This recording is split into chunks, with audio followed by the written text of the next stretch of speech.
Bueno, bienvenidos a esta nueva sesión o la sección octava pues, de nuestro seminario.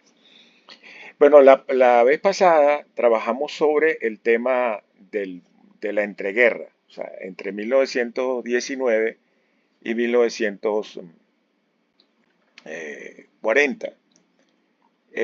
Y vimos fundamentalmente lo complejo que fue esa entreguerra desde el punto de vista económico por el grado de devastación de la Primera Guerra Mundial. Una guerra mundial absolutamente devastadora que además cuando termina se produce la llamada pandemia de la influencia o de la llamada gripe española que mató tantos muertos como los muertos en los campos de batalla. Que se llamaba gripe española no porque tuvieran algo que ver con España, la gripe española no tiene absolutamente nada que ver con España. Se llamó gripe española porque era la prensa española, que era una prensa libre. Acuérdense que España durante la Primera Guerra Mundial fue un país neutral y tenía una prensa muy plural y esa prensa sí fue una de las pocas prensas a nivel mundial que este, informó y alertó sobre la gravedad de la gripe española. Ese proceso de devastación fue brutal, produjo la ruptura del sistema monetario internacional y la imposibilidad de lograr que el sistema monetario internacional volviera a ser estable, pudiera volver a garantizar el desarrollo económico normal de las naciones, es decir, que se retomara el desarrollo industrial y el desarrollo económico anterior a la guerra mundial, al comienzo o anterior a 1914. Lo que yo quiero enfatizar es que no hay que tomar muy en cuenta ese proceso inmenso de devastación que destruyó las economías, destruyó el comercio internacional, entre otras cosas por las que ya he dicho, porque no fue posible volver a recuperar un sistema mundial, internacional, monetario que pudiera garantizar ese comercio. Eso se va a ir logrando hasta finales de los años 40 y va a lograr volverse a, a recuperar es después de la Segunda Guerra Mundial. Yo les he expuesto en otras oportunidades mi tesis de que para mí no hay una Primera y Segunda Guerra Mundial, sino que hay una guerra que dura de 1914 a 1945. La segunda cosa que mucha gente olvida porque se habla de guerra mundial es que la guerra y las razones de la guerra y quienes inician la guerra son los europeos.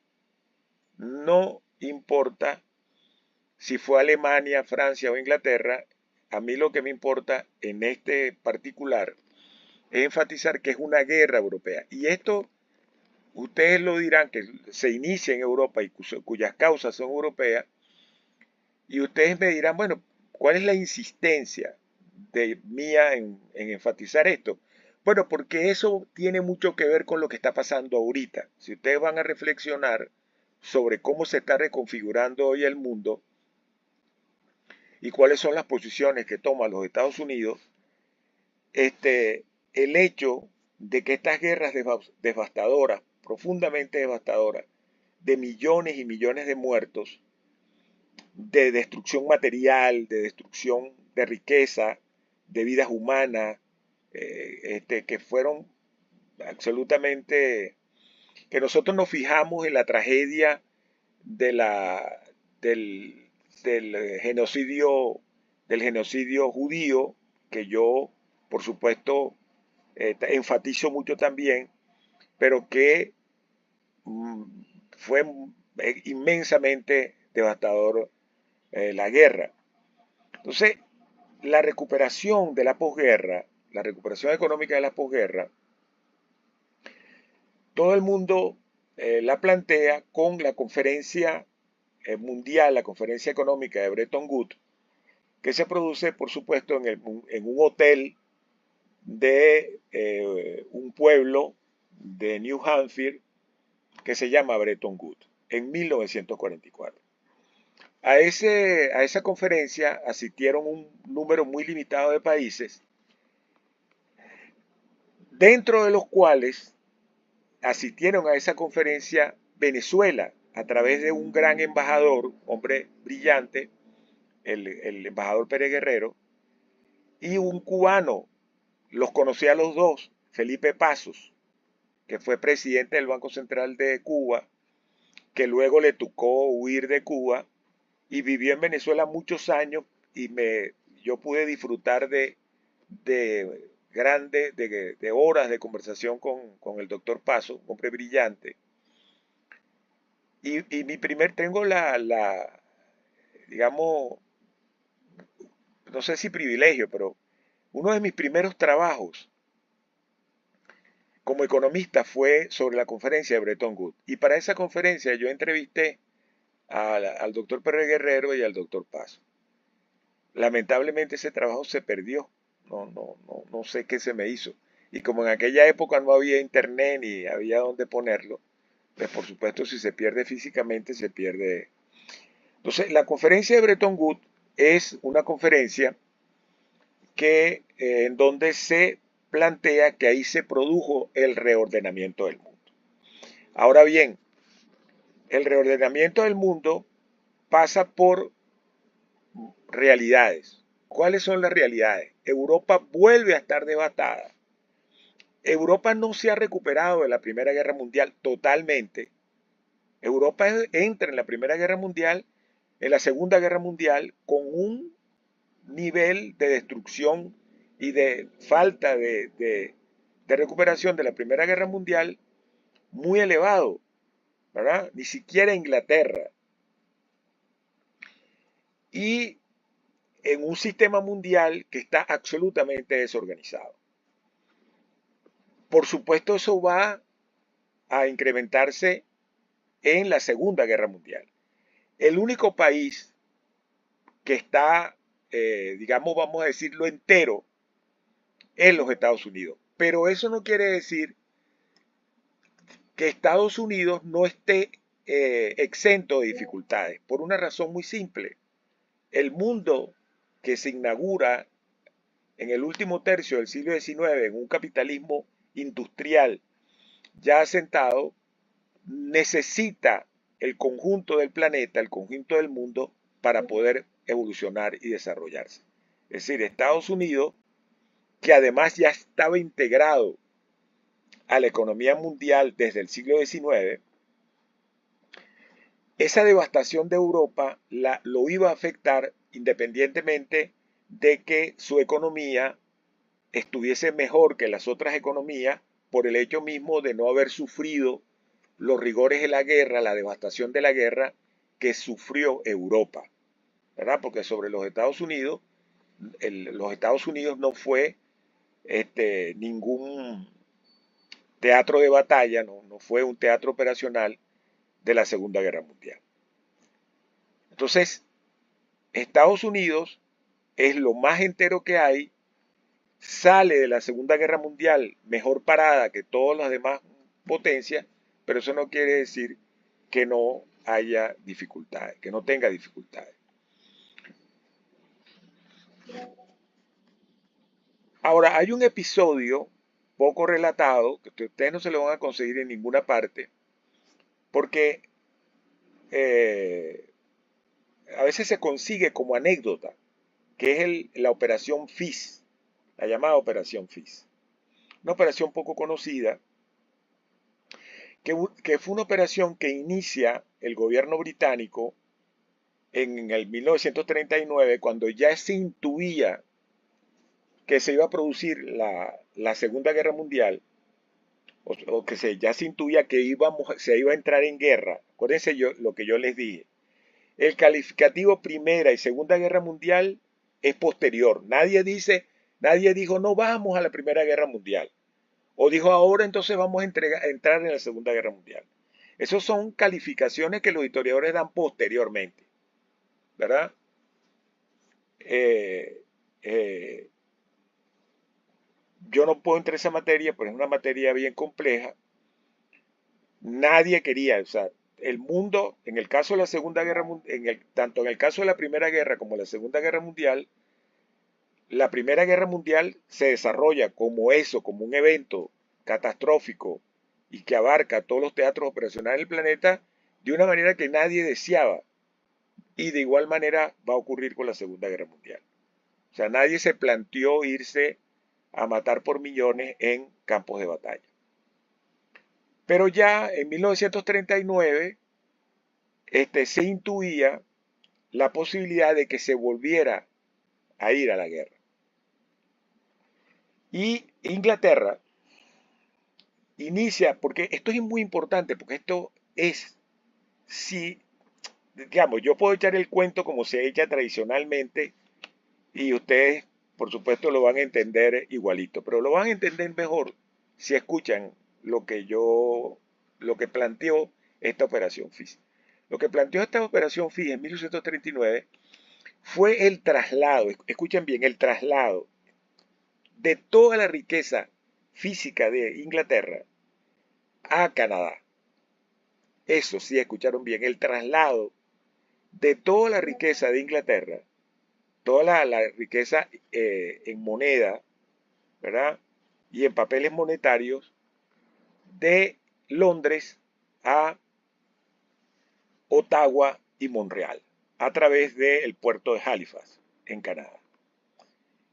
Es una operación que comenzó con un viaje que hicieron los reyes de Inglaterra a Canadá y se desarrolló en un absoluto secreto. Tan secreto fue, a pesar de que involucró a miles de personas tanto en Londres como en Montreal y en Ottawa, pero fue tan secreta que hasta el propio primer ministro canadiense, Mackenzie, no se enteró realmente, no se percató de la magnitud de la operación.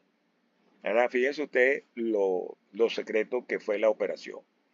Y en esa operación de traslado de la riqueza, que comenzó con ese viaje de los reyes de Inglaterra a Canadá en 1939, que además fue una operación, ustedes me dirán, bueno, profesor, pero caramba, sometía todo eso en barco y se llevaba. No, no, no, no. El Atlántico estaba lleno de submarinos alemanes, porque en los años 40, 39 y 40, el dominio del Atlántico lo tenían los submarinos alemanes. Acuérdense que desde la Primera Guerra Mundial, los alemanes hicieron de la operación de submarino una de sus armas más eficientes. Hasta 1941-42, los alemanes, los submarinos alemanes, hundieron un tonelaje, pero inmenso, de mercantes en el Atlántico y un poquito más allá del Atlántico. Incluso libraron operaciones en Caribe, en Venezuela. En Venezuela hundieron el vapor Monaga. Estuvieron tratando de sabotear la operación energética de los Estados Unidos en Venezuela. Venezuela se convirtió en el primer país aprovisionador de petróleo de la Segunda Guerra Mundial. Venezuela fue, con el petróleo venezolano, se peleó la Segunda Guerra Mundial. La refinería de Curazao, en Venezuela se libró batalla la Segunda Guerra Mundial. Cosa que tampoco mucha gente no sabe. Este, eh, que en Venezuela se libró batalla en la Segunda Guerra Mundial, pero sí, se libró. Y fue además clave en las batallas por la victoria aliada en la Segunda Guerra Mundial. O sea, la operación era muy peligrosa, muy peligrosa. ¿Por qué? Porque se trasladó al puerto de Halifax o por el puerto de Halifax, tanto a Montreal como a Ottawa, la riqueza de Inglaterra. ¿Qué significa eso? Que se trasladaron 1.500 toneladas de oro, papel moneda, bonos, certificados de pago, toda una serie de papeles financieros equivalente a lo que serían hoy 210.000 millones de dólares. Es decir, una cantidad fantabulosa en donde la riqueza de Inglaterra se mueve hacia el Canadá. El oro se va a almacenar en Ottawa y en el edificio Sun Life del centro de Montreal se va a operar la operación financiera más secreta, pero además clave en lo que va a ser las finanzas posteriores a la Segunda Guerra Mundial. Y fue una operación secreta. Pero los canadienses, los ingleses y los canadienses, comenzaron a operar en Montreal una operación financiera que va a ser la antesala de lo que hoy conocemos, o los precedentes más inmediatos de lo que hoy conocemos como banca electrónica. Pero vamos a darle un poco de contexto a esto. De nuevo, lean, vean o escuchen los audios sobre relaciones monetarias internacionales, porque si no entienden cómo funcionaba el dinero en el siglo XIX o antes de 1914 y después, no se va a entender esto que estoy diciendo. Va a quedar como algo que es un cuento, pero un cuento que carece de sentido. El problema es que los ingleses debían sacar el oro de Inglaterra y todos los valores financieros de Inglaterra, porque si los alemanes lograban invadir Inglaterra, Inglaterra se quedaba sin la posibilidad, o sea, porque los alemanes donde iban cuando invadieron Checoslovaquia, Austria, Polonia, Francia, lo primero que iban era ir a las bóvedas de los bancos y llevarse el oro y todos los valores financieros de esos bancos. Entonces, ante la inminencia de poder perder sus riquezas, los ingleses la pusieron a buen resguardo en Canadá, que era parte de la Commonwealth. Acuérdense que aún hoy Canadá, el monarca inglés, hoy sigue siendo el monarca canadiense. Entonces, esa parte, ese hecho de que la Canadá era parte de la Commonwealth, significaba que los ingleses trasladaban el oro y su papel moneda y sus certificados a una parte del imperio, a una parte del imperio, a una parte donde la monarquía británica y el parlamento británico ejercen soberanía. Pero luego, acuérdense que el dinero en el siglo XIX y hasta que se dan los acuerdos de Bretton Woods y se reorganiza el sistema de Bretton Woods, el dinero es el oro, ¿verdad? Y todo aquel papel moneda que está respaldado en oro, ¿verdad? Y todos los valores que están respaldados en oro y cuya cantidad de esos valores en los diferentes países, porque las monedas tienen equivalencia en oro, en cantidades de oro, está el marco alemán, el marco de oro, el franco de oro, el dólar, acuérdense que el dólar, así como la libra es 7,3 gramos de oro por libra, el oro es 1,5 gramos de oro por dólar. Pero el dinero es los saldos de la balanza de pago. Si los saldos son superavitarios, cada país tendrá más dinero. Si los saldos son deficitarios, habrá menos dinero. No hay otra forma de conseguir dinero, no como ahora, no es, esta cuestión no es como ahora. ¿Qué es lo que diferencia el oro? El oro es un activo financiero, eso se los he dicho yo en otras oportunidades. Les repito, les convoco a escuchar los audios sobre relaciones monetarias internacionales porque ahí está esto mejor explicado, por lo menos lo que tiene que ver con la moneda, con las relaciones monetarias internacionales. Entonces, el oro es un valor monetario. Cuando el oro se monetiza, es un es un activo financiero, es un activo monetario y es un activo financiero. Pero es un activo monetario que es lo que llamamos real. ¿Por qué es real? Porque ese activo monetario no es deuda de nada. Si usted tiene 6 o 100 dólares hoy en el bolsillo, esos 100 dólares es moneda fiat. Eso es moneda fiduciaria. Y esa moneda no es real porque esa moneda, esos 100 dólares, son deuda de alguien. El oro es un activo real porque no es deuda de nadie. ¿Verdad? Esa es la diferencia entre un activo financiero, fiat, y un activo financiero real. ¿Verdad? Y hay muchas distinciones. Lo que pasa es que nosotros no podemos, digamos, abarcar todo el campo tan complicado de la economía porque, bueno, no tenemos tiempo. Entonces, el hecho de que los ingleses se desplazaran su riqueza o sus activos monetarios y financieros hacia Montreal y Ottawa. En Ottawa se va a depositar el oro, pero en Montreal se va a depositar todo lo que tiene que ver con billetes, papeles, valores, certificados, bonos, etcétera. En Montreal se va a montar una operación en la cual los ingleses van a poder comprar armas y van a poder financiar la guerra, pero de una manera muy sui generis. ¿Por qué? Porque la operación FIS es secreta. Nadie sabe que los ingleses han hecho eso, ¿verdad?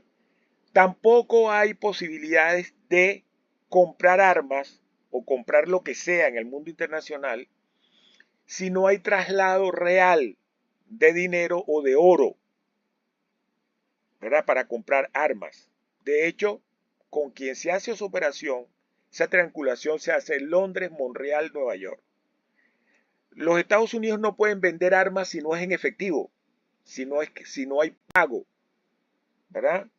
Ya están viendo la importancia de la operación FIS y de por qué la operación FIS va a transformar la banca y las operaciones monetarias y financieras en la posguerra. Porque por primera vez se produce una transferencia por vía de certificados, por vía virtual, donde se hacen pagos y se hacen compras y se hacen cosas en donde no hay traslado real de oro o de efectivo o de papeles, sino que se hace a través de un teléfono y a través de códigos. Tú compras algo, los ingleses compraban algo, le pagaban al proveedor vía un código, ¿verdad? A través de que se generaba un código que te da derecho. Esa es una operación que estamos nosotros acostumbrados a hacer ahorita, ¿verdad? Si ustedes hacen un pago móvil, la magia del pago móvil, es verdad que ustedes no se están preguntando si el pago móvil, nadie les pregunta a ustedes si el pago móvil llegó o no llegó porque la notificación le aparece en el teléfono, ¿verdad? Pero si ustedes se dan cuenta, el pago móvil tiene un número de referencia, que es un código que con que el emisor le garantiza al, al receptor que usted ha realizado el pago, ¿verdad? Entonces, esa forma de operar a nivel, porque los Estados Unidos no podían hacerlo. ¿Y por qué lo hicieron? Porque contaron con la complicidad de Roosevelt. Porque Roosevelt, comprometiendo su presidencia, aceptó comerciar de esa forma, ¿verdad? Y aceptó ese tipo de operación que era absolutamente ilegal para él. ¿Por qué lo hace Roosevelt?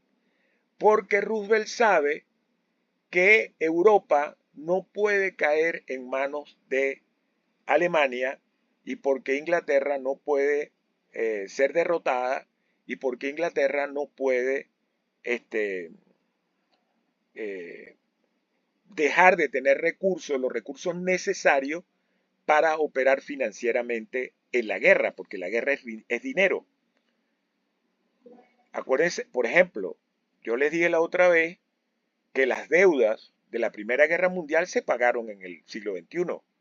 Estas deudas de la Segunda Guerra Mundial se terminaron de pagar en el 2006, ¿verdad? Entonces, esta gran operación financiera que fue realizada de manera virtual a través de un teléfono es la primera vez que ocurre y se produce a través de esta operación que se llamó Operación FIS, Operación Pescado.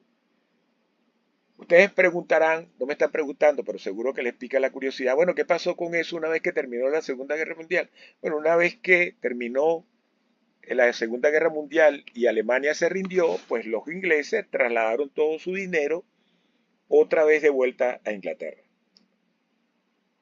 Ojo, pero allá había nuevos derechos, ¿verdad? Sobre esos papeles, ¿verdad? Que son esos códigos que se intercambiaron para que se intercambiaron para realizar todas las compras de armas y todas las compras que hicieron falta para la guerra. Pero ustedes me preguntarán, bueno, pero es que, y entonces, pero no entiendo, profesor, porque bueno, pues los Estados Unidos eran aliados, entonces había que pedirle prestado, sí. Pero los Estados Unidos no eran aliados de las potencias aliadas, sino hasta 1941. Antes no era, y se trataba de que la guerra comenzó en el 39, 40, y hasta el 41 no habían entrado los Estados Unidos en guerra. Pasó igual que en la Primera Guerra Mundial.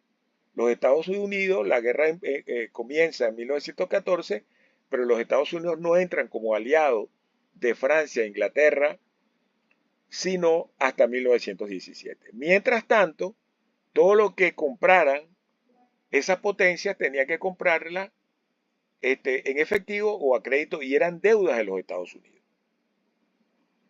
Eran deudas a los Estados Unidos. Esas deudas se le debían a los Estados Unidos. Una vez que los Estados Unidos entraban en guerra, bueno, el trato financiero era otro. ¿No? No sé si quieren hasta ahora hacerme. Esto es un antecedente a la conferencia de Bretton Woods y es un antecedente a lo que va a ocurrir ahora, posteriormente. Hoy tenemos banca electrónica y para nosotros es súper familiar la banca electrónica, pero antes no había banca electrónica, ¿verdad? Antes para usted comerciar se tenían que cambiar pasivos y activos en el comercio internacional. Por eso es que yo no formo parte de la comunidad de personas que añoran el patrón oro o creen que que volver al patrón oro comporta alguna ventaja. Yo no creo que una vuelta al patrón oro comporte ninguna ventaja y al contrario soy más radical porque creo que toda moneda, incluyendo el oro, es una moneda fiat. No hay una moneda que no sea fiat. Eso de creer que existe una moneda fiat y una moneda no fiat no es verdad. Toda economía se soporta sobre la confianza en la fortaleza de alguna economía hegemónica. No sé si hay alguna pregunta sobre esto.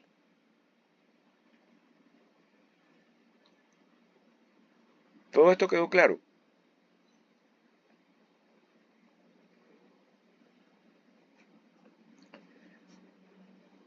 Bueno, entonces llegamos a Bretton Woods. Bretton Woods, el mundo necesita reorganizarse.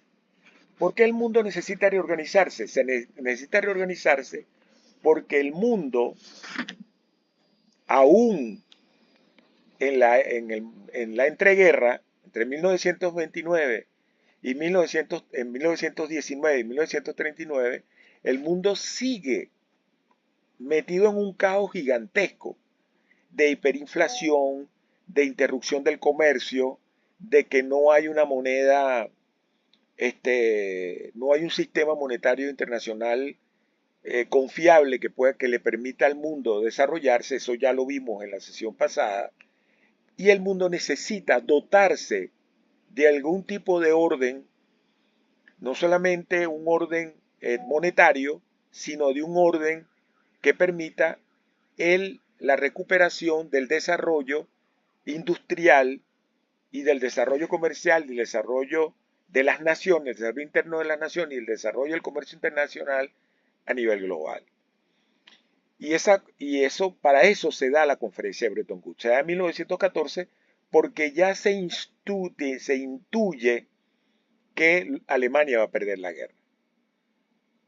Ustedes no me lo están preguntando, Profe, disculpe. pero yo se lo digo igualito. Yo se los digo igualito. Alemania nunca tuvo ninguna posibilidad de ganar la guerra. Alemania nunca invadió Inglaterra porque Hitler nunca quiso invadir Inglaterra. Pero esos son intríngulis de la Segunda Guerra Mundial. Ni tampoco tenía forma de ganar la guerra porque el resto del mundo, solo Inglaterra tenía mucho más recursos que Alemania. Pero entonces, ¿por qué pasó lo que pasó? Bueno, si en algún momento hacemos un seminario sobre la Segunda Guerra Mundial, yo se los puedo explicar. Dime, Yerly. La teoría de Bretton Woods no fue donde había la fuga del oro. No, no, no. Primero no es teoría de Bretton Woods, es la conferencia de Bretton Woods. Ajá. Es una conferencia donde se reúnen las potencias vencedoras, los que van a ser las potencias vencedoras, es salvo la Unión Soviética, salvo Rusia, la Unión Soviética, que se reúnen para reorganizar el mundo post de la posguerra, ¿verdad? La fuga del oro, no hay tal fuga del oro. Lo que ya expliqué con la operación FIS es que la operación FIS es el traslado, que no es fuga, es simplemente una operación de alto calibre en la cual los ingleses trasladan toda su capital monetario y financiero al Canadá. En Ottawa se deposita en oro y en Montreal se comienza esta operación de, de pagos electrónicos y de comercio electrónico muy entre comillas, ojo, porque no había ningún tipo, no teníamos todavía la tecnología que tenemos hoy como para hablar con toda propiedad de operaciones electrónicas, pero ya sí era una virtualidad y eso se hizo en secreto. Fue un secreto, fue una operación Montreal, fue una operación Londres, Montreal, Nueva York, secreta, que el presidente Roosevelt aceptó por razones estratégicas. No sé a qué te referías tú con lo de la fuga del oro, Yerly, para que no te quede la duda. No, ya me lo aclaró con lo que pasa es que no escuché bien pero no, ya me lo aclaró, ya. Gracias. Ok, entonces, este, nadie más quiere, todo el mundo tiene claro esto. Bueno, entonces en Bretton Woods se da este proceso de reorganización del mundo de comienzo, pues se diseña, se hace la arquitectura de lo que va a ser el mundo. El mundo de posguerra. ¿Y cuál es ese diseño? Ese diseño está fundamentado en la economía norteamericana, porque la economía norteamericana es la única economía que queda entera. Toda Europa está destruida. El mundo está destruido. El mundo además está dividido, quedó dividido entre el mundo socialista o comunista controlado por la Unión Soviética y el mundo occidental. El mundo está destruido, todo el mundo está destruido, tanto el mundo socialista como el mundo occidental. Este, la única economía que está entera y que además ha logrado desarrollar su inmensa capacidad que tuvo la oportunidad de seguirla desarrollando durante los años 20 por el hecho de no haber sido el territorio norteamericano ningún teatro operacional, porque no se peleó la guerra en los Estados Unidos. Los Estados Unidos le cayó una bombita. Murieron muchos americanos, medio millón de americanos, en los campos, de operaciones, en los teatros operacionales del Pacífico y en los teatros operacionales de Europa. Sí, sí, murieron muchísimos. Pero el tema es que en el territorio americano no se destruyó una fábrica y en los Estados Unidos pudieron desarrollar su industria y desarrollar La propia guerra le dio la oportunidad de desarrollar su industria muchísimo mientras el resto del mundo era destruido en la guerra. Y entonces, ¿qué se va a discutir? Entonces, lo primero es que el pivote de ese desarrollo, de esa recuperación, es los Estados Unidos. Y los Estados Unidos van a proveer los valores liberales y digamos los recursos liberales que permitan la reconstrucción de un mundo libre, de un mundo libre, de un mundo democrático, independientemente de que las democracias eran muy limitadas, ¿verdad? Si usted se dice, por ejemplo, que la Primera Guerra Mundial se peleó entre las potencias democráticas y las potencias totalitarias, bueno, eso no es verdad. Eso es verdad muy relativamente. La única democracia en términos reales era los Estados Unidos. La monarquía inglesa era una democracia muy limitada. Francia no era una democracia y la participación de Francia en la guerra es más una operación de propaganda que otra cosa. Ni la resistencia francesa, esa es una gran mentira. Sin embargo, hay países que participaron en la guerra y que son mencionados como actores de segundo orden, como por ejemplo Canadá, Nueva Zelanda, Australia, la propia India. La India llevó enormes contingentes de hombres, sin embargo ellos nunca aparecen en la historia. Entonces, no hay tal pelea entre el mundo libre y el mundo totalitario, eso no es verdad. Y la otra gran potencia aliada, que es la Unión Soviética, pues está muy lejos de ser una potencia democrática o progresista o lo que sea, ¿no? Entonces, los Estados Unidos, a partir de la conferencia de Bretton Woods, los Estados Unidos van a proveer los recursos que permitan una liberalización de los países, que se amplíe la democracia y que se pueda reiniciar el desarrollo del mundo, digamos, bajo ideales liberales y ideales democráticos. Y eso se va a dar en toda la bolita del mundo. En una de las regiones donde eso se da es en América Latina, ¿verdad? Es verdad que, por ejemplo, Venezuela no va a tener un, un gobierno democrático sino hasta 1958. Pero si miramos un poquito con más atención nuestra historia, vemos que hay un interregno entre el 45 y el 48 donde se da un primer experimento democrático. En mi opinión, Venezuela se está democratizando progresivamente desde finales del gobierno de Gómez, de la muerte del general Juan Vicente Gómez Chacón, en 1935 en adelante comienza un ascenso del proceso democrático. Pero muchos países de América Latina, Argentina y otros países entran en ese proceso democrático y otras regiones del mundo. Les hablo de América Latina porque es nuestro patio en el cual nosotros nos desenvolvemos. Entonces, ¿qué es lo que va a hacer los Estados Unidos? Crear, en primer lugar, el Fondo Monetario Internacional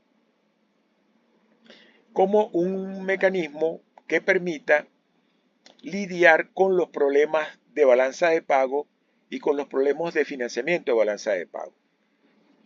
En dos ejes, cuando sean procesos eh, coyunturales o cuando sean procesos estructurales.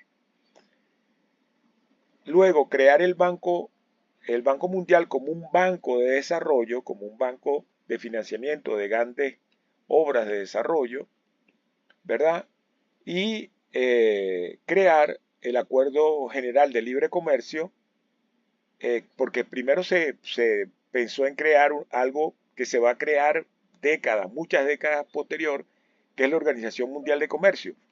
Pero resultó tan complicado que pasó primero por generar esta organización del Acuerdo General de comercio que se llamó el GATT, ¿verdad? Y que realizó muchas rondas para la liberalización del comercio mundial y además, posteriormente, muy rápidamente se instauró la cláusula del país más favorecido, en el sentido de que cuando se lograba un acuerdo favorable entre países de cierto nivel, ese acuerdo se generalizaba de tal manera de este, tratar de llevar más adelante y más rápidamente los acuerdos de liberalización del libre comercio.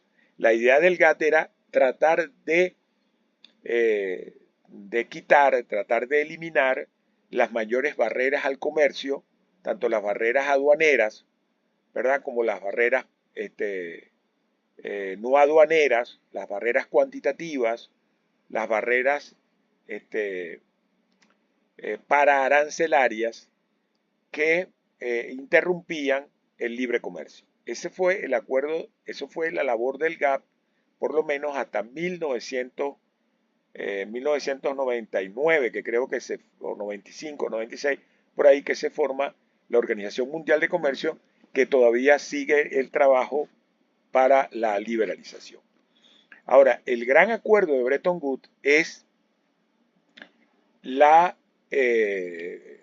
llegar a un acuerdo sobre el sistema monetario internacional. Ya yo les había dicho que en la conferencia de Génova de 1922, las potencias del momento, Francia, Inglaterra, los Estados Unidos, etc., habían llegado al acuerdo de suspender el patrón oro y ir a un patrón que estuviera basado en la libra esterlina y en el dólar, ¿verdad? Esa situación se la narré en la sesión pasada, ¿verdad? Y todas las vicisitudes que eso llevó, pasando por la crisis del 29 y todo lo demás. Con Bretton Woods lo que se llega es a la cuestión de crear un sistema monetario internacional basado en el patrón dólar-oro, que significaba que las monedas, que el dólar era convertible al oro, ¿verdad? A razón de $38 la onza Troy, y que todas las demás monedas tomaban un valor en dólares, es decir, que tenían una equivalencia cruzada con el oro, no directa sino cruzada con el oro. Entonces el patrón dólar-oro se convertía en el patrón monetario internacional, lo que significaba que la liquidez mundial y la convertibilidad pasaba por el patrón dólar-oro, ¿verdad? De nuevo les repito, si esto lo quieren entender bien, vean el seminario, porque ahí está explicado esto con mucha más amplitud que lo que yo puedo explicarlo en esto que es más restringido. Entonces, ese patrón dólar-oro comprometía a los Estados Unidos a proveer la liquidez. En el patrón oro, lo que proveía la liquidez era el hecho de que apareciera oro físico, se descubriera oro físico, como se descubrió en Australia, como se descubrió en Nueva Zelanda, como se descubrió en las fiebres del oro de California en el siglo XIX. Los que han visto películas de vaqueros, ustedes han visto la fiebre del oro de California, de Dakota, de las montañas negras, toda ese oro que se descubrió en el siglo XIX en Sudáfrica. La única forma de aumentar la liquidez y de proveer la liquidez mundial era que apareciera producción física de oro. Esa es la diferencia con el patrón de Bretton Woods, que ahora la liquidez mundial era provista por los Estados Unidos. ¿Y cómo se proveía esa liquidez? En primer lugar, a través de los acuerdos entre bancos centrales, ¿verdad? Se proveía esa liquidez. En segundo lugar, a través del gasto norteamericano, porque los Estados Unidos van a proveer esos bienes liberales, esa moneda, esa liquidez, a través del gasto militar, el gasto institucional que los Estados Unidos realizan en todo el mundo. Esa es la principal fuente de liquidez.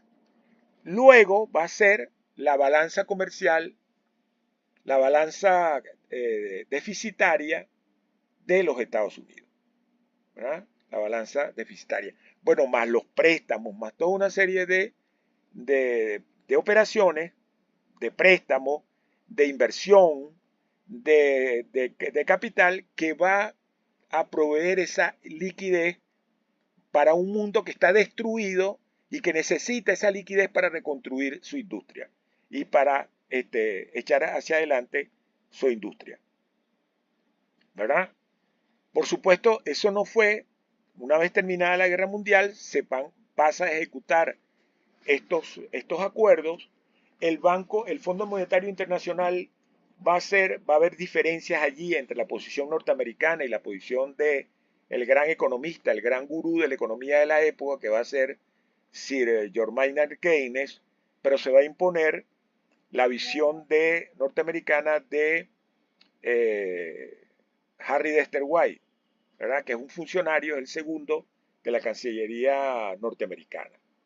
La diferencia entre una posición y otra es que Keynes quería una especie de banco mundial que proveyera liquidez internacional, y la posición de los Estados Unidos era que esa situación no fuera de esa manera, sino que eso se manejara muchísimo más discretamente y por supuesto más dependiente de los Estados Unidos. Yo pienso que los Estados Unidos tenían razón. Sobre esto hay una enorme discusión, pero creo que tenían razón, y lo que va a ocurrir es lo que yo les digo, o sea, la liquidez mundial va a depender de los Estados Unidos, de su gasto externo, del gasto en el exterior, del gasto militar, de los préstamos, de la inversión, ¿verdad?, que se va a realizar de manera masiva. Pero hay otra parte importante de esos acuerdos que no podemos olvidar, porque sería una explicación muy deficiente, y es que se controla la movilidad de capitales de corto plazo. Hay capitales, hay circulación de capitales de largo plazo.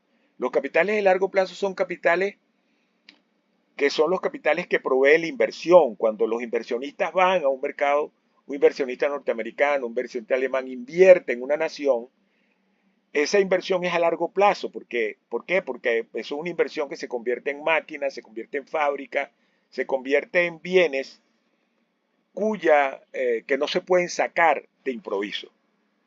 No se pueden sacar de improviso. Esos son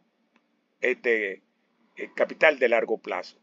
En cambio, el capital de corto plazo es un capital que se invierte, es un capital muy especulativo, que se invierte a muy corto plazo y es muy volátil, y es extremadamente volátil. Y ese capital,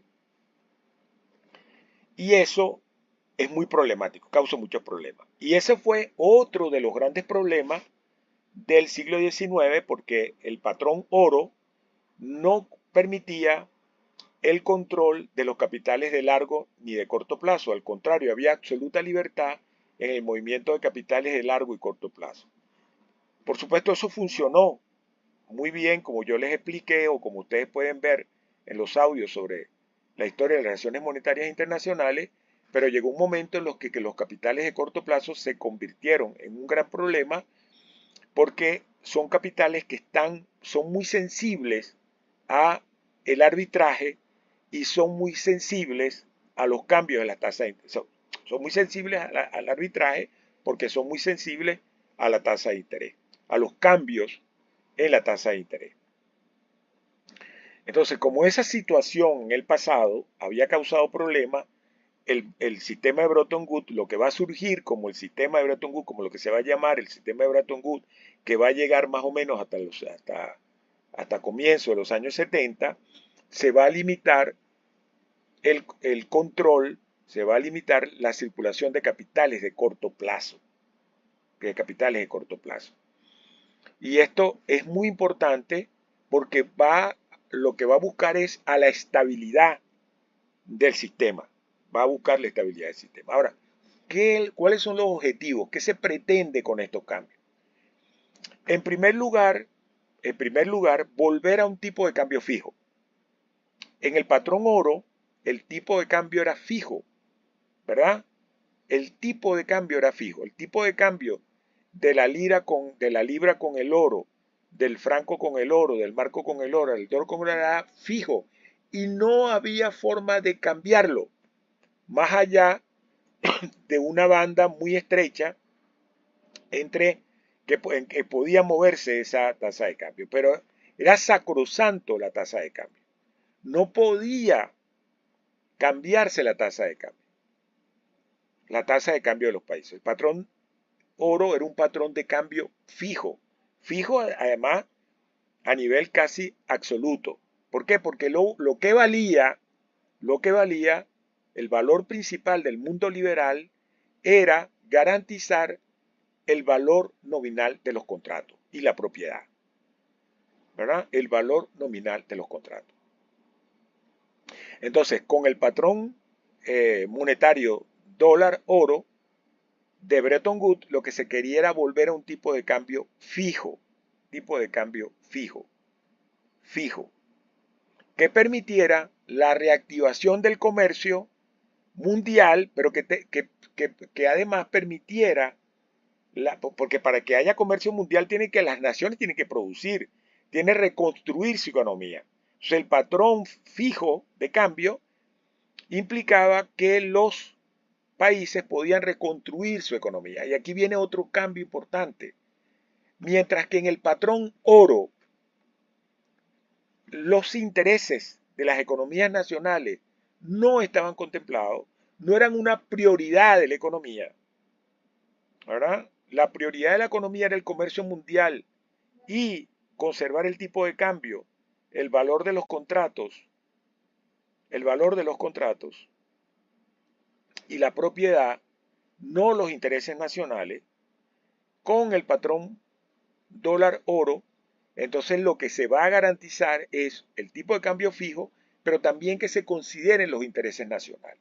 Es decir, que los países puedan tener política monetaria, política financiera autónoma, y esa política les permita desarrollar sus países y desarrollar su producción industrial, garantizar el empleo, garantizar el nivel general de precio, etcétera, etcétera. Eso en el patrón oro no estaba garantizado. Y eso lo va a garantizar el siglo XIX. Si ustedes oyen la sesión anterior, me van a escuchar decir que una de las razones de la Primera Guerra Mundial es las dificultades del orden liberal. Y las dificultades del orden liberal son estas, que en el orden liberal no está garantizado los intereses nacionales de las naciones. No es que no está garantizado, no se contempla, porque se cree que el orden general del patrón oro garantiza el orden, garantiza ese orden, ¿verdad? Y los países del patrón oro no tienen política financiera y monetaria distinta de la que está dictada por la City de Londres, ¿verdad? Mientras que con el patrón monetario dólar-oro, entonces los países pueden tener una política monetaria y una política financiera y una política comercial diferente, o sea, nacional, que no dependa de ningún país, de Londres o de Nueva York. O sea, claro, esa no dependencia, entiéndanla de manera relativa, porque las economías van a ser siempre interdependientes. Hay una cosa que ha surgido en la actualidad, que es pensar que la globalización o la interdependencia de las economías surgieron a finales del siglo XX, y eso no es verdad. Las economías, la economía capitalista siempre ha estado, siempre ha tenido una gran este, dependencia, ¿verdad? Pero también les advierto esto, ojo con eso, porque también hay que ver el grado relativo de esa dependencia con el comercio mundial, porque también a veces eso se exagera, la dependencia del comercio mundial. La dependencia de una economía con relación a el comercio internacional. Eso depende. Lo que yo quiero decir es que no es absoluto una cosa o la otra, o que la interdependencia de la economía internacional ha surgido a finales del siglo XIX, ¿no? Incluso cuando hablamos de la globalización y las dependencias en la globalización, esa independencia también hay que revisarla en términos relativos. El problema es que, como yo les he dicho en muchas oportunidades, el examen de los problemas económicos mundiales no se puede hacer solamente con teoría macroeconómica, hay que hacerlo también con teoría microeconómica. Y sobre todo con el tema de la productividad, porque esa es la clave de toda economía de mercado, la productividad. O sea, hay dos claves en una economía de mercado. Uno es el hecho de que la producción es inmensa. Una fábrica que usted instala hoy, ¿verdad? Es una fábrica que tiene una inmensa capacidad de producir cosas, ¿verdad? Eso es una cosa muy importante. Y luego que esa enorme capacidad de producir cosas está anclada y hace que esa operación masiva de producción sea estable a largo plazo y cree beneficios sociales, está en dependencia absoluta con la productividad, con el aumento, con que el hecho de si está o no aumentando la productividad. ¿Estamos claros? Entonces, eso es importante porque la economía es algo extremadamente complejo y a veces se relata con un nivel de banalidad que resulta sorprendente. Resulta sorprendente.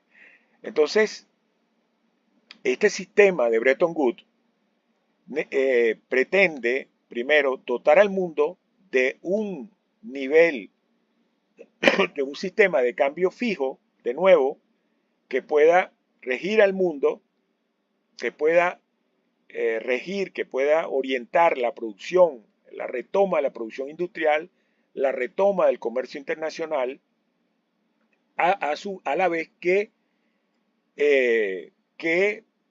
garantiza los intereses nacionales. Con lo cual vamos a tener una tensión muy fuerte entre convertibilidad, entre liquidez, convertibilidad, intereses nacionales, comercio internacional. Esas tensiones van a estar presentes en, el sistema de Bretton Woods y más o menos van a estar presentes siempre en todo sistema económico internacional. Estas tensiones entre liquidez, convertibilidad, la gran tarea y los intereses nacionales. Aquello que no entra dentro de esto, pero que produce desorden, es lo que se llaman externalidades. Y las externalidades son aquellas cosas que no son absorbidas, que no pueden ser absorbidas por el sistema de precios o por las reglas institucionales del sistema, ¿verdad? Entonces, es importante entonces entender lo que es el sistema de Bretton Woods, ¿verdad? El sistema de Bretton Woods. ¿Y por qué el sistema de Bretton Woods? Entonces, va a permitir el desarrollo de lo que se llaman los 30 gloriosos y los 30 gloriosos años. Los años que van desde finales de la Segunda Guerra Mundial hasta los años 70, que son los años de mayor desarrollo del sistema capitalista, por lo menos en su versión industrial, en su versión digamos que se proyecta desde el siglo XIX. Bueno, me paro aquí para escuchar opiniones.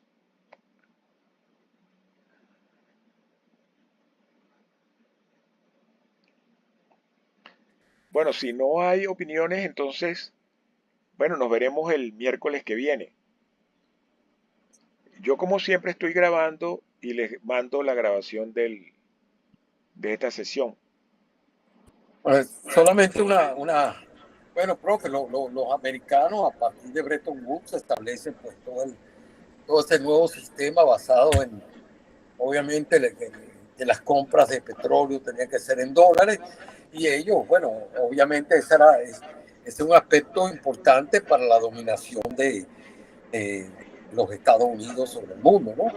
Cosa que han tratado de mantener hasta los días, ¿no? Eso es lo que ha venido, creo que, requebrándose en estos últimos días con lo que ha hecho China y lo que están intentando hacer los BRICS, ¿no? Y bueno, es un punto bien interesante, pero todo partió de ahí, de esa conferencia de Bretton Woods. Bueno, fíjate, lo que pasa es que yo sí me opongo siempre al tema de que los Estados Unidos quieren dominar. Los Estados Unidos quieren dominar. Yo Bueno, no digo que no sea verdad, o sea, no es que es mentira lo que estás diciendo, Vicente. El problema es que dicho así, es como eh, pensar que los Estados Unidos, este, como decir que hay una cierta intención malévola de los Estados Unidos en el dominio del mundo y el problema es que los Estados Unidos están, que ya ese tema del eurodólar y del petrodólar lo vamos a examinar en la sección siguiente. ok. Porque los Estados Unidos lo que están haciendo es precisamente facilitar los bienes que necesita el mundo para poder desarrollarse. La primera cuestión que hay que decir, ¿verdad?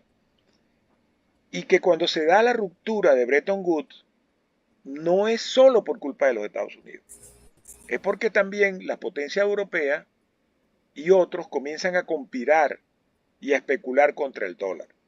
Entonces, eso es muy importante porque hay que abandonar esa visión un poco, eh, no sé, bueno, no la voy a calificar. Dime, Jerry.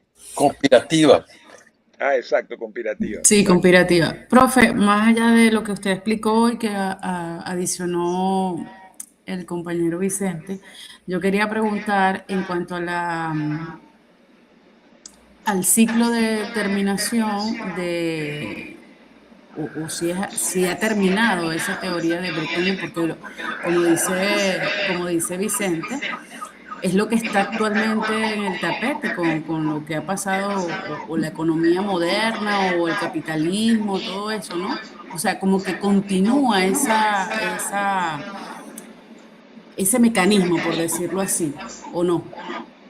No, primero te repito, no es una teoría de Bretton Woods, Sí. es la conferencia de Bretton Woods que produce, diseña una arquitectura del orden mundial. No hay una teoría de Bretton Woods. Una teoría sería algo que, bueno, de la conferencia de Bretton Woods salió un orden que además es concreto y que opera concretamente, no se trata de teoría.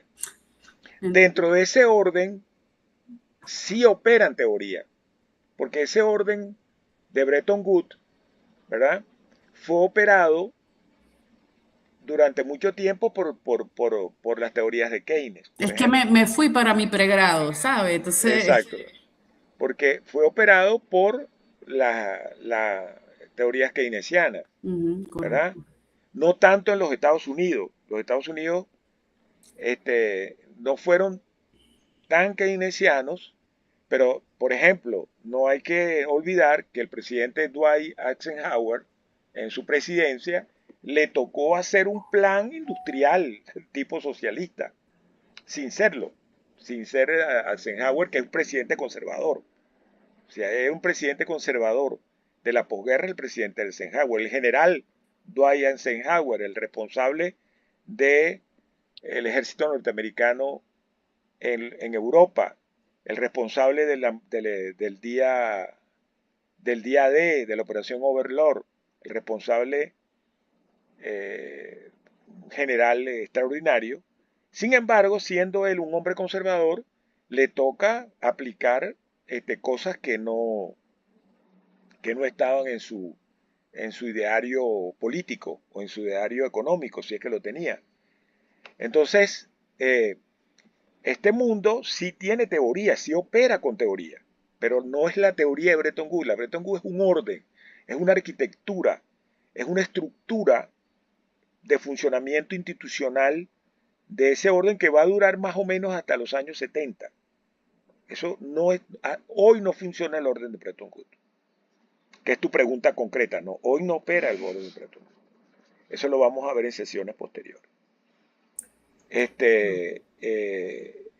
Pero dentro del orden de Bretton Woods está operado por teorías económicas y van a surgir muchas. Va a revivir la escuela neoclásica con Hayek, va a revivir con Mises. Van a haber diferentes escuelas económicas, pero digamos, de la que fue predominante fue el keynesianismo y luego el marxismo, porque no hay que negar el impacto de la Unión Soviética sobre el mundo, ¿verdad? Aún hoy tenemos una influencia de la Unión Soviética, del comunismo y de cómo operan la economía en el mundo. Por ejemplo, América Latina, para ir más concreto, en nuestro patio. América Latina es un continente arruinado por las teorías de izquierda, por las teorías económicas de izquierda. Es que las teorías de la dependencia, que si las teorías la de este gran economista argentino, ayúdame Vicente, el de la centro-periferia, la teoría centro-periferia, el que fundó el, el centro de economía latinoamericana. Amartya Sen. No, Amartya Sen no. Amartya Sen es un economista que se ha ocupado de la ética. El argentino que se encargó de difundir a través de la CEPAL la teoría de la CEPAL, el fundador de la CEPAL, de la teoría exactamente. ¿cómo se llama? Centro-periferia, Ajá, centro-periferia. mismo, No me acuerdo ahorita, búsquenlo por ahí en Google. Es decir, por la teoría de centro-periferia, después Celso Furtado, Teotonio dos Santos, para nombrar un criollo, Héctor Silva Michelena, que fueron economistas argentinos, Previs. brasileños.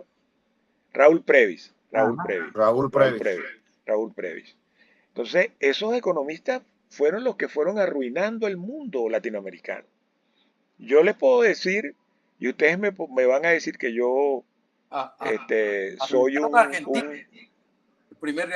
que estaba de uno de los 5 países más avanzados a comienzos del siglo XIX, ¿no? Claro, era la octava economía mundial Argentina, a comienzos del siglo XX.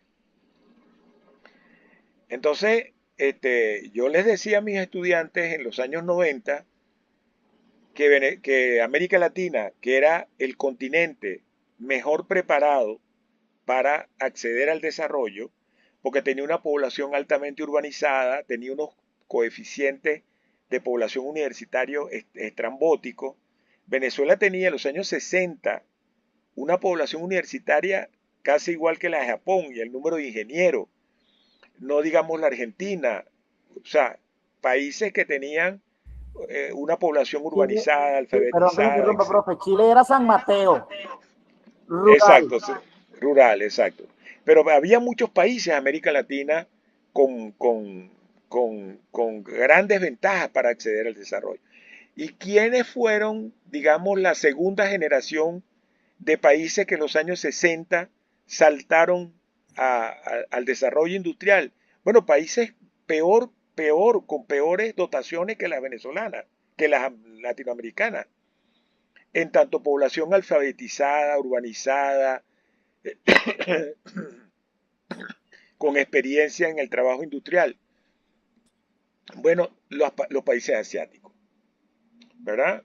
Corea del Sur, Singapur. Nosotros hoy vemos a Singapur. Singapur tiene algunas décadas y esa era una isla infecta, una isla de personas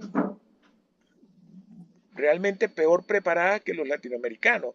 Y sin embargo, Singapur, Hong Kong, que era el Warehouse de los ingleses en el Pacífico, en el Índico, perdón. Corea del Sur, Hong Kong, Taiwán, o sea, fueron los países peor dotados o menos dotados que los latinoamericanos los que terminaron saltando a la carrera industrial. Terminaron siendo países de gran desarrollo industrial. La causa de eso, bueno, el comunismo, la causa de eso, la izquierda, populismo, los países socialistas. ¿Ah? El populismo. Bueno, no, pero no, el populismo no, porque el populismo es populismo de muchos tipos. Populismo de muchos tipos. Hay populismo que también rindieron sus frutos desde el punto de vista económico. El comunismo es la izquierda. La izquierda es realmente la responsable de que América Latina, hasta el sol de hoy, se haya convertido en un país, en un continente, en un subcontinente tomado por el narcotráfico, tomado por todas las plagas que conocemos, ¿verdad? Ahora, volviendo a la pregunta, el Bretton Woods termina a comienzos de los años 70. Va a comenzar otra etapa, pero eso lo que vamos a volvernos a referir a esta etapa de Bretton Woods, porque yo lo que he desarrollado aquí es cómo se da esa arquitectura institucional de Bretton Woods. Pero tenemos que ver otra cantidad de problemas que se dan en esos años y que es importante, no los podemos saltar a la torera, tenemos que verlo. Ahora, yo no sé si tener clase, si ustedes aceptan tener clase el sábado a las 9 de la mañana para avanzar, porque hemos perdido varias clases. Profesor, ¿cuándo termina el semestre? Bueno, no se sabe porque yo estoy un poco así violando la regla, porque las actividades están suspendidas. Pero como yo tengo 50 años de servicio, lo que yo temo es que el Consejo Universitario, que tiene muy poco interés en la universidad, diga, no, bueno, que autorizan a los consejos de facultad a tomar todas las medidas para terminar el semestre, lo que en criollo significa que autoricen a los consejos de facultad a darle un mateo, o sea, terminar esto a como dé lugar, o sea, darle un mateo a esto y bueno, ya está, pues se terminó el semestre. Y eso a mí me parece una enorme piratería. Si podemos avanzar y dar un poquito más, lo hacemos. Pues si ustedes no están de acuerdo y no lo quieren hacer, bueno, no lo hacemos. ¿Cuál es el problema? Buenos días, ¿cómo están? Hoy el profesor Ibrahim, por el grupo de comunicaciones de la facultad, envió una encuesta que me imagino que está saliendo del Consejo Universitario, preguntando las condiciones en las que estaba cada uno de los estudiantes en cada una de las maestrías y doctorados, pues.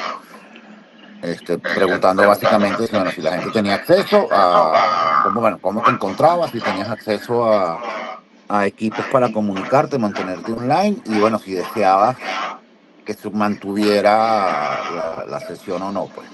No sé si alguno más la llenó, yo llené la encuesta hoy. Pero la mandaron ¿cómo? ¿La mandaron por WhatsApp? Por WhatsApp. Bueno, pero si yo la lleno, ¿cómo la mando después? Esa es la pregunta. No, es que es automático, es un Google Meet, es un Google Form. Está bien, ok, sí, yo lo hago, pero vuelvo a la pregunta, ¿podemos tener clases el sábado? Por mí, sí. Sí. Sí, profe, yo no tengo ningún problema. Yo tampoco. Fuera de la ciudad, pero oigo la grabación el domingo. ¿Y tú, Jaime? Aló, ¿me escuchas? Ajá, sí. ¿Puedes el sábado? Sí, claro, ¿cómo Ahí se lo reenvié. A las 9. Perfecto. Se lo reenvié, profesor. ¿Perdón? Le reenvié lo que mandó Ibrahim, que también está como reenviado, pues lo mandó en el chat de, ¿cómo es que se llama este chat? Ya le digo. Área económica de posgrado de FACES. Ok, entonces quedamos que el sábado a las 9 nos vemos. Sí, sí. John, ¿tú puedes, John? John no ha hablado.